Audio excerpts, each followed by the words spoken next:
नमस्कार साथियों, राजस्थान बोर्ड वार्षिक परीक्षा 2023 कक्षा 9th के लिए आज हम साइंस का पेपर है लेकर आ चुके हैं। विज्ञान का क्वेश्चन पेपर लेकर आ चुके हैं। बिल्कुल ऐसा ही क्वेश्चन पेपर आएगा। वीडियो पूरा जरूर देखना, वीडियो बहुत ही इंपॉर्टेंट है होने वाला। तो चलिए शुरू करते हैं। सबसे पहले ये देख सकते हो आपका क्वेश्चन पेपर है, ठीक है। 100 नंबर का पेपर है, वो रहेगा आपका विज्ञान का। इसमें पहला प्रश्न क्या कराएं, निम्न में से एक धातु का उदाहरण है। धातु का उदाहरण बताए ना, कौन है? नाइट्रोजन, ये तो आपको पता नहीं है, धातु नहीं है, ठीक है। हाइड्रोजन ये भी धातु नहीं है, ऑक्सीजन ये भी धातु नहीं है, लेकिन जो आयरन है ना, ये एक प्रकार की धातु है, ठीक है, आप सभी को पता है। नेक्स्ट है आपका जो इसमें सी ऑप्शन है वो राइट आंसर हो जाएगा। दूसरा है निम्न में से एक कोशिकीय जीव का उदाहरण है वो नहीं है, ठीक है। अमीबा तो है, आपको पता है, एक कोशिकीय जीव है, ठीक है। नेक्स्ट है आपका दूसरा पैरामीशियम, ये भी है एक कोशिकीय जीव, लेकिन जो कलामेडोमानस है ना, सी ऑप्शन वो है वो नहीं है, ठीक है। इसलिए आपका जो हमें भी ये पूछा कि ये कोशिकीय जीव है वो कौन सा नहीं है, तो आपका सी ऑप्शन हो जाएगा, ठीक है। नेक्स्ट है आपका अगला हाइड्रा है, ये भी है, ठीक है। वह ऊतक जो हमारे शरीर में गति के लिए उत्तरदायी है, तो कौन सा ऊतक है इसमें? संयोजी ऊतक, पेशी ऊतक, तंत्रिका ऊतक, या फिर एपिथीलियमर्मा ऊतक, ठीक है। तो इसमें बिल्कुल है जो ऑप्शन है आपका जो तीसरा, इसमें बी ऑप्शन हो जाएगा, पेशी ऊतक है वो राइट आंसर हो जाएगा, ठीक है। नेक्स्ट है आपका अगला पादप जगत का उभयचर है वो किसे कहते हैं? थैलोफाइटा, टेरिटोफाइटा, या फिर बायरोफाइटा, या फिर जिम्नो स्पर्म, ठीक है। तो इसमें कौन सा हो जाएगा? इसमें बिल्कुल आपका ब्रायोफाइटा है ना, सी ऑप्शन है ना, वो राइट आंसर हो जाएगा। इसे कहते हैं पादप जगत का उभयचर, ठीक है। नेक्स्ट है आपका अगला पांचवा, SN एवं 3N के दो बल एक वस्तु पर विपरीत दिशा में कार्यरत है, वस्तु पर बल का परिणाम है होगा, तो क्या होगा? 4N, 2N, 8N, या फिर 5N, ठीक है। तो इसमें कौन सा आंसर हो जाएगा? कमेंट बताओ इसका आंसर फटाफट से, ठीक है। अगला है आपका नेक्स्ट, एक स्वतंत्रपूर्वक गिरती वस्तु की गतिज ऊर्जा का मान क्या होगा? नियत रहता है, बढ़ता रहता है, घटता रहता है, या फिर शून्य रहता है? कोई भी स्वतंत्रपूर्वक है ना वस्तु है वो गिर रही है, ठीक है, तो उसकी गतिज ऊर्जा का मान क्या होगा? बढ़ता रहेगा। तो कोई भी वस्तु आप देख लो, उसका मान है वो बढ़ेगा, गति है ना वो बढ़ेगी, ठीक है। तो आप देख सकते हो आराम से। नेक्स्ट है आपका अगला, इसमें बी ऑप्शन हो जाएगा। ध्वनि की चाल निम्न में से किस में अधिकतम होती है? पानी में, लोहे में, हवा में, या फिर निर्वात में? इसको मैं ध्यानपूर्वक समझाता हूँ, आपको ध्यान से सुनिएगा। ध्वनि की गति है ना वो ठोस में सबसे अधिक होती है, आपको ये ध्यान में रखना है, ठीक है। उसके बाद है फिर यह तरल, तरल जैसे आपके पानी है उसमें है वो ज़्यादा होती है उसके बाद में, ठीक है। सबसे ज़्यादा ठोस में, उसके बाद तरल में, और फिर लास्ट में गैस में, ठीक है। तो यहाँ पर देखिए, देख सकते हो आपका तरल तो सेकंड नंबर पर आता है, मतलब पानी तरल है। हवा है वो तीसरे नंबर पर आती है, मतलब गैस में, ठीक है। लोहा क्या है? ठोस है, तो मतलब पहले नंबर पर। और हमें भी पूछा किस में अधिकतम होती है, तो लोहे में होती है, ठीक है। तो बिल्कुल बी ऑप्शन राइट आंसर हो जाएगा। नेक्स्ट है मलेरिया रोग का रोग वाक है कुत्ता, घरेलू मक्खी, मच्छर, या फिर प्रोटोजोआ? तो बिल्कुल आपका मच्छर है वो राइट आंसर हो जाएगा, है ना।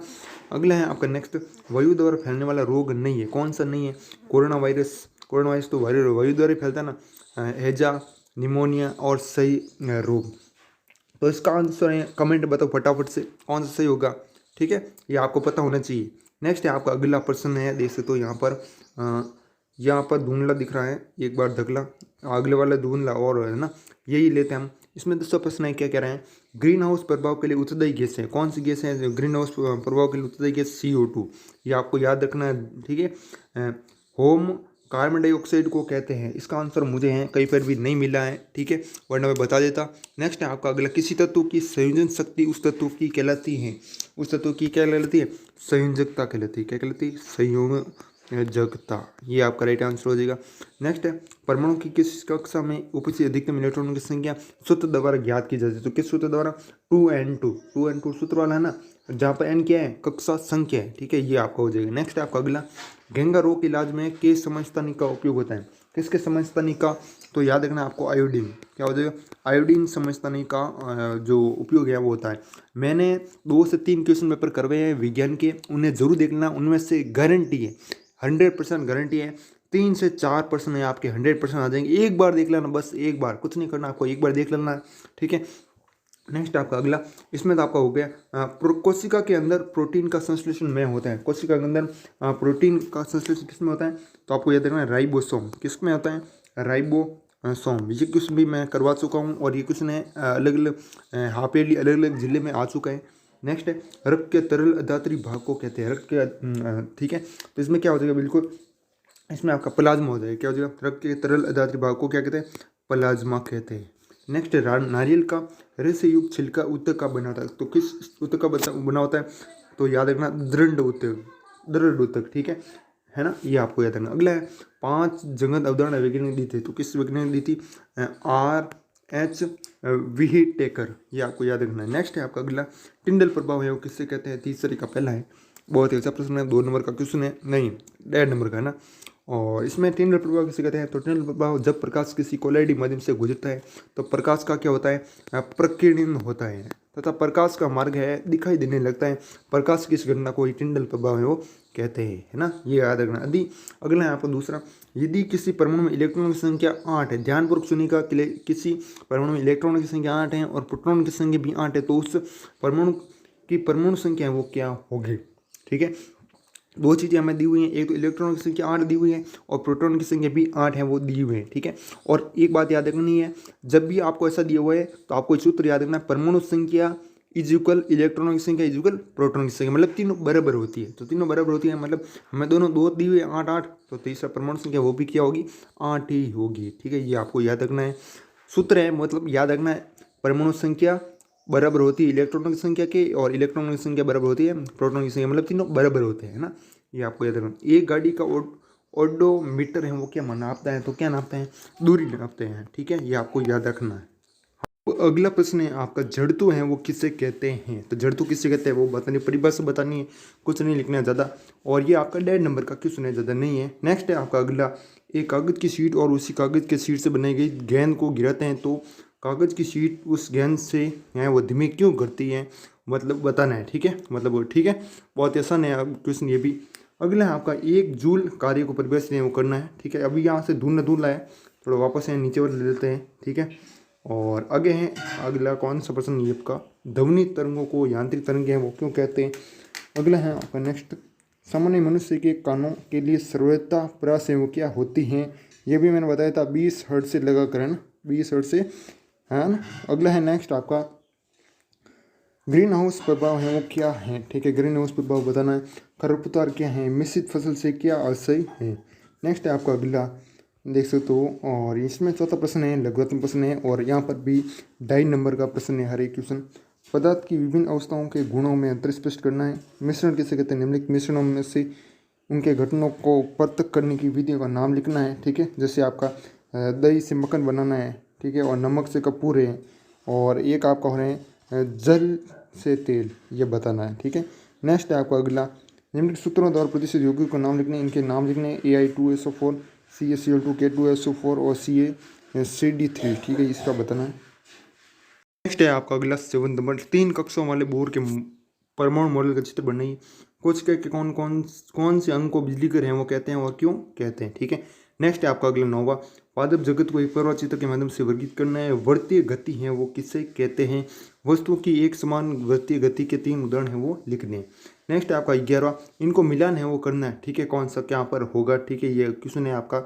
और आगे है आर्किमिडीज का सिद्धांत है वो क्या, इस सिद्धांत के 2 अनुप्रयोग हैं वो लिखने।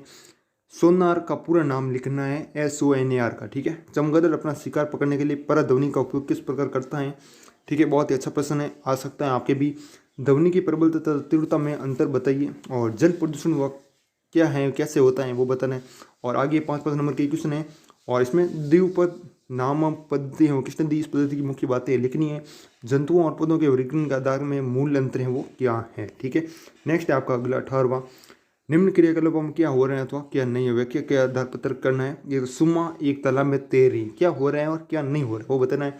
और एक गधे ने अपनी पीठ पर बोझ उठा रखा है। अनाज के दाने सूर्य की धूप में सूख रहे हैं, ठीक है, क्या हो रहे हैं और क्या नहीं। इसमें बाकी अगला है, किस ध्वनि तरंग की आवृत्ति आवर्तकाल तथा आयाम से क्या अभिप्राय है। प्रकृति में पाए जाने वाले कार्बन चक्र का सचित्र वर्णन करना है। नेक्स्ट है आपका खंड, और इसमें भी 3 क्वेश्चन पूछे गए हैं, 2-3 और इसमें आपके आगे नंबर लिखो, ये डेड, ये भी डेड, और ये 2 नंबर का क्वेश्चन है ना। और इसमें पहला प्रश्न है समस्थानिक किससे कहते हैं, इसके 2 उपयोग लिखने हैं, कितने लिखने हैं, 2 लिखने हैं। और हाइड्रोजन परमाणु के समस्थानिकों का नाम लिखना है, 2, इसमें भी आपके 2 लिख सकते हो आराम से। और नेक्स्ट है आपके अगला है सोने परमाणु का प्रतीक व इलेक्ट्रॉन विन्यास है वो लिखिए, 2 नंबर का क्वेश्चन है, ठीक है। नेक्स्ट है आपका अगला, प्रकाश संश्लेषण करने वाले एक कोशिकीय यूकेरियोटिक जीव को किस जगत में रखा गया है। जिम्नोस्पर्म और एंजियोस्पर्म एक दूसरे से किस प्रकार भिन्न है। और उसके बाद नेक्स्ट है आपका अगला, क्रिप्टोगेम एवं फेनोरोगेम में क्या अंतर उदाहरण द्वारा स्पष्ट करना है। 5 नंबर का क्वेश्चन है, ठीक है। अगला है आपका, अथवा में आप ये भी कर सकते हो, जंतु जगत के किस संगठन को चमटे कृमि के रूप में जाना जाता है। और ब है इसमें, पक्षी वर्ग और स्तन वर्ग के कुछ जंतुओं में उदाहरण द्वारा स्पष्ट करना है। जल संबंध नाल तंत्र जंतु किस संघ की विशेषता है वो बताना है। और आगे आपका नेक्स्ट 23वां, दोनों में से कोई करो, ऊपर वाले में है ना आता है, अच्छा आपको, ठीक है। आगे आपका 23वां, स्थित ऊर्जा है वो किसे कहते हैं। ऊर्जा संरक्षण का नियम लिखना, 2 क्वेश्चन। और तीसरा, 12 किलोग्राम द्रव्यमान की ये वस्तु धरती से एक निश्चित ऊंचाई पर स्थित है, यदि वस्तु की स्थित ऊर्जा 480 जूल है तो वस्तु की धरती के सापेक्ष ऊंचाई है वो ज्ञात करनी है। 5 नंबर का है। और इसके बाद आप अथवा में आप ये भी कर सकते हो, ठीक है, जो आपको अच्छा लगे, ठीक है। तो यही कुछ क्वेश्चन पेपर था जो कि मैंने आपको शेयर किया। और भी मैं आपके लिए क्वेश्चन पेपर है वो लाऊंगा। आपका एग्जाम है वो कौन सा भी बचा है कमेंट करके जरूर बताइए। तो मिलते हैं किसी नेक्स्ट वीडियो में, तब तक के लिए जय हिंद, जय भारत, वंदे मातरम।